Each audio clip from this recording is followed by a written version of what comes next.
उन्होंने काशीबाई नामक एक गर्भवती ब्राह्मणी विधवा को सहारा दिया और अपने ही घर में प्रसव की सुविधा भी उपलब्ध कराई। काशीबाई को बेटा हुआ, नाम रखा गया यशवंत। आप यकीन नहीं करेंगे, लेकिन फुले ने इस बच्चे को गोद ले लिया और समाज को खुला संदेश दिया कि जीवन को बचाना ही असली धर्म है। इन्हीं सालों में यानी सन 1866 में विष्णु शास्त्री पंडित के सहयोग से फुले ने बम्बई प्रेसिडेंसी में विधवा विवाह समिति गठित की थी। यहाँ तक कि विष्णु शास्त्री पंडित ने खुद भी विधवा ब्राह्मणी से विवाह किया था और एक संदेश दिया था। अब तो ब्रिटिश सरकार भी फुले के प्रयासों को देख रही थी। ब्रिटिश सरकार ने भी सन 1872 में नेटिव मैरिज एक्ट लागू कर दिया था, जिसने विधवा विवाह को कानूनी मान्यता दे दी। नवजात बच्चों की हत्या रोकना, विधवा विवाह को बढ़ावा देना, सती प्रथा को खत्म करना। महात्मा फुले का यह आंदोलन सिर्फ सुधार ही नहीं था, बल्कि मानवता की विजय थी। उन्होंने साबित कर दिया था कि अब तक समाज के सबसे पीड़ित नारी को सम्मान नहीं मिलेगा, तब तक सभी प्रगति अधूरी है। जनवरी सन 1873 इतिहास के पन्ने में शायद कोई नई रोशनी उतरने वाली थी। ज्योतिबा फुले ने अपनी क्रांतिकारी किताब गुलामगिरी का प्रकाशन कर दिया। यह किताब सिर्फ किताब नहीं थी, यह शूद्रों, निम्न जातियों के लिए एक नवीन इतिहास का घोषणा पत्र थी। उन्होंने साफ देखा था कि राजनीतिक गुलामी कितनी खतरनाक होती है और उससे कहीं ज़्यादा भयानक होती है सामाजिक गुलामी।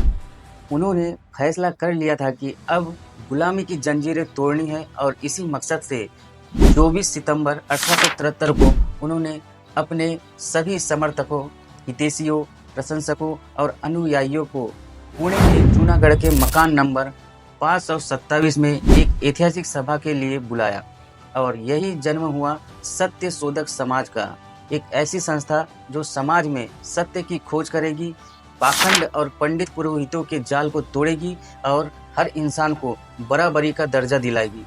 और सबसे बड़ी बात यह है कि इस समाज की सदस्यता हर जाति, हर वर्ग, हर धर्म सब के लिए खुली थी।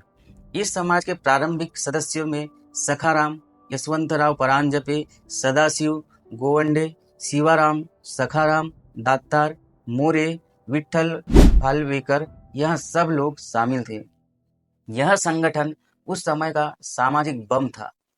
क्यों था, यह जल्द ही आपको पता चलेगा। देखिए, वह एक ऐसा समय था जब निम्न जातियों के लोगों का धर्म के नाम पर, आस्था के नाम पर, ईश्वर के नाम पर, यहाँ तक कि वेदों के नाम पर जमकर के शोषण हुआ करता था।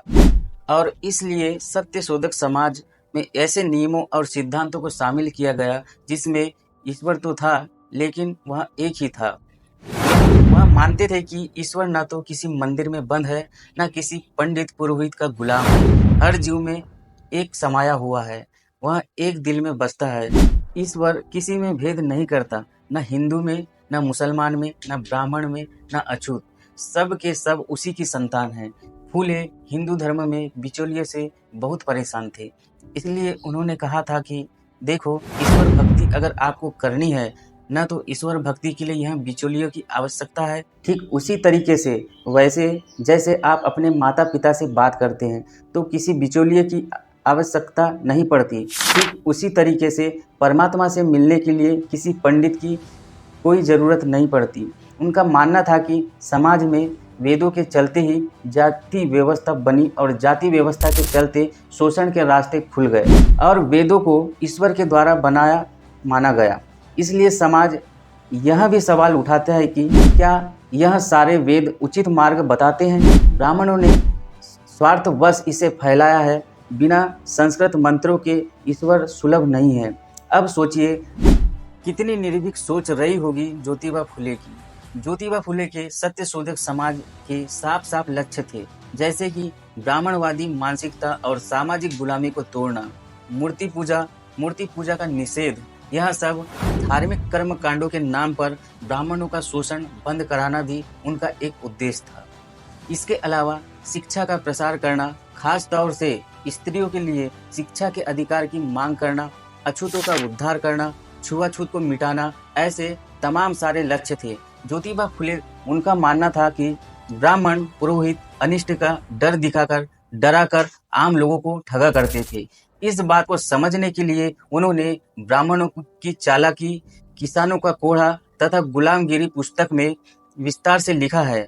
ज्योतिबा फुले के यह सभी काम पूरी तरह हिंदू मान्यताओं के खिलाफ थे, इसलिए उनका हर रास्ते पर विरोध होता था। यहाँ तक कि उनकी हत्या की कोशिश से भी की गई। और इतना ही नहीं, ज्योतिबा फुले ने अपने सत्यशोधक समाज के माध्यम से खुद को विवाह के इन नियम और विधि के लिए तैयार किया था। इन नियमों में किसी ब्राह्मण की जरूरत नहीं थी, किसी फिजूल खर्ची की जरूरत नहीं थी। विवाह के लिए कोई 7 वचन नहीं थे, सिर्फ इतना वचन लेना होता था कि सभी स्त्री पुरुष एक समान होते हैं और मित्रवत होते हैं।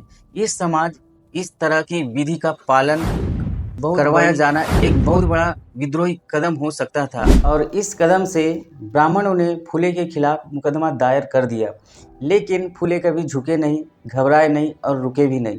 इस संगठन के विचार लोगों को बहुत पसंद आने लगे। धीरे धीरे महाराष्ट्र के कोने कोने में इनकी शाखाएं फैलने लगी। यह जनता का संगठन बन चुका था, ऐसी मशाल जो अब किसी एक हाथ में नहीं थी, बल्कि पूरे समाज की मुट्ठियों में जल रही थी। लेकिन फुले यह नहीं रुके, वो समाज में हर प्रकार के अन्याय के लिए आवाज़ उठाते थे। अब यह देखना था कि क्रांति की मशाल को उन्होंने और आगे कहाँ तक पहुँचाया।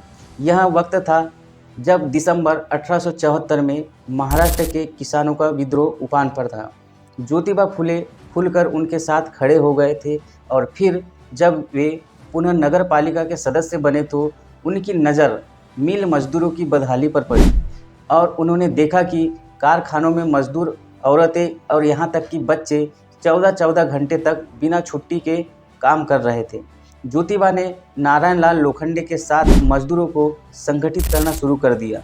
सभा दर सभा मंच दर उन्होंने मजदूरों की आवाज़ बुलंद की। लोखंडे ने अपनी पहली बार बम्बई में मजदूर सम्मेलन बुलाया और इस सम्मेलन में 6000 मजदूरों के हस्ताक्षर किए गए और इन्हीं 6000 मजदूरों के हस्ताक्षर के साथ एक मांग पत्र सरकार तक अपनी आवाज़ पहुंचाई। इनके प्रयासों से ही 1888 में मिल मजदूर संगठन बना और 1890 में इतिहास रचा। इनके प्रयासों से रविवार की छुट्टी का कानून पास करवा दिया गया। इनकी नज़र किसानों की दुर्दशा पर थी। उनका मानना था कि किसान सुखी तो विश्व सुखी। वह किसान की बेहतरी पर बहुत ज़्यादा केंद्रित थे और यहाँ तक कि सत्यशोधक समाज की ही सिफारिश पर सन 1878 में दक्षिण किसान राहत कानून बना, जो 1879 में पारित किया गया था। इस कानून का मकसद क्या था? मकसद था किसानों को ऋण मुक्त करवाना, साहूकारों के जाली हिसाब किताब से किसानों को बचाना। दोस्तों, ऐसे ही नहीं जाने कितने काम ज्योतिबा ने किए थे, जिससे समाज के हर वंचित व्यक्ति को लाभ मिला था। अब इतना सब कुछ पढ़ने के बाद, इतना सब कुछ जानने के बाद, आइए एक नज़र डालते हैं ज्योतिबा के मूल्यांकन पर। ज्योतिबा स्त्री और पुरुष के समान अधिकारों के समर्थक थे। उन्होंने सरकार से विधवाओं के मुंडन पर कानून बनाने की मांग की थी। जिस समय भारत में शिक्षा का अधोमुखी निस्पंदन सिद्धांत चलता था, उस समय ज्योतिबा ने 19 अक्टूबर 1882 को हंटर आयोग के समक्ष निडरता से कहा कि आप शिक्षा प्रारंभ नीचे से ऊपर करें, ऊपर से नीचे की ओर नहीं। पहले नींव को देखें और फिर कलश का ध्यान रखें। यह बहुत बड़े स्टेटमेंट थे। ज्योतिबा का मानना था कि मेहनतकश जनता का अधिकांश धन दान पुण्य में चला जाता है। यदि इस धन को वह अपना जीवन स्तर सुधारने में लगा ले तो वह अच्छा जीवन जी सकता है। इस धन में अपने परिवार की बेहतरी के बहुत से काम कर सकता है। ज्योतिबा फुले जनभाषा के समर्थक थे। उनका मानना था कि भाषा का सवाल असल में सत्ता संघर्ष से ही जुड़ा हुआ है। लोक भाषा के लिए उन्होंने संघर्ष किए थे। वो अक्सर लोक भाषा के सवाल पर मराठी संत की बात दोहराते थे। संस्कृत भाषा देवताओं ने बनाई है, तो क्या मराठी चोर उचक्कों की भाषा है? ज्योतिबा फुले शराब के भी विरोधी थे। उन्होंने यहाँ तक सुझाव दे डाला था कि नगर पालिका शराब की दुकानों पर ज़्यादा से ज़्यादा टैक्स लगाए, जिससे यह शराब की लतखोरी जो है वह कम हो जाए। ऐसे न जाने कितने महान विचारों के धनी ज्योतिबा फुले न सिर्फ समाज सुधारक थे, बल्कि अच्छे व्यापारी भी थे। अच्छे लेखक और नगर निगम के सदस्य भी थे। सन 1863 में उन्हें ठेकेदारी की भी शुरुआत की थी। बाद में पुणे नगर पालिका के आयुक्त बन गए। सन 1883 तक वे इस पद पर बने रहे। एक लेखक के रूप में भी उन्होंने अपनी छाप छोड़ी।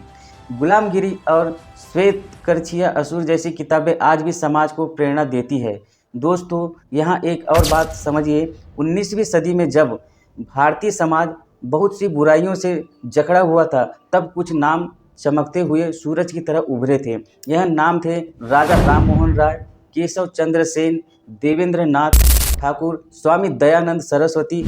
ऐसे सूरज थे जो अंधेरे में भी चमकते उजाले की तरह लोगों के जीवन में रोशनी लाते थे। इन सभी ने समाज में फैली कुरीतियों का हथौड़ा चलाया।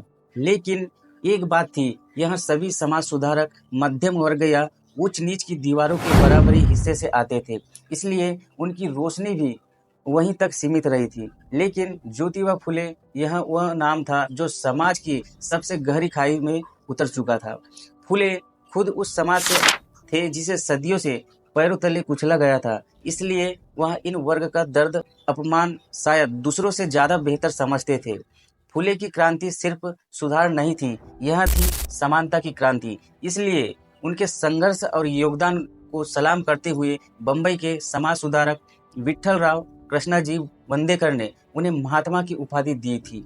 दोस्तों, 1888 में उन्हें लकवा मार गया और 20 नवंबर 1890 को वे इस दुनिया से रुखसत हो गए। लेकिन महात्मा फुले का काम और उनके विचार आज भी जिंदा है, और वह मशाल जो उन्होंने जलाई थी आज भी देश के करोड़ों लोगों को रोशनी दे रही है। आज शिक्षा का अधिकार, महिला सशक्तिकरण और सामाजिक न्याय है, तो इसके पीछे महात्मा ज्योतिबा फुले ही हैं। फुले सिर्फ इतिहास नहीं, भविष्य की रोशनी भी है। अगर फुले न होते तो शायद हम आज भी इस अंधेरे में ही होते। अगर सोच में आग है तो व्यवस्था की जंजीरों को भी पिघलाया जा सकता है। उनकी क्रांति आज भी जिंदा है, हमारे संविधान में, हमारे अधिकारों में और हर उस कदम में जो बराबरी और इंसानियत की ओर आगे बढ़ाता है। तो दोस्तों, यह थी महात्मा ज्योतिबा फुले की जीवन गाथा। दोस्तों, आज की युवा पीढ़ी लगातार इनके संघर्ष और बलिदान को भूलते जा रही है। दोस्तों, आप सभी से निवेदन है कि समाज में एक नई क्रांति का आगाज करें और इनके संघर्षमय जीवन को भारत के हर एक नागरिक तक पहुंचाए, क्योंकि इनका बलिदान व्यर्थ नहीं जाना चाहिए। दोस्तों, इस वीडियो में इतना ही। मैं विजय वैद्य, और ऐसे ही वीडियो देखने के लिए जुड़े रहे मेरे चैनल वैद्यराज एजुकेशन के साथ। धन्यवाद।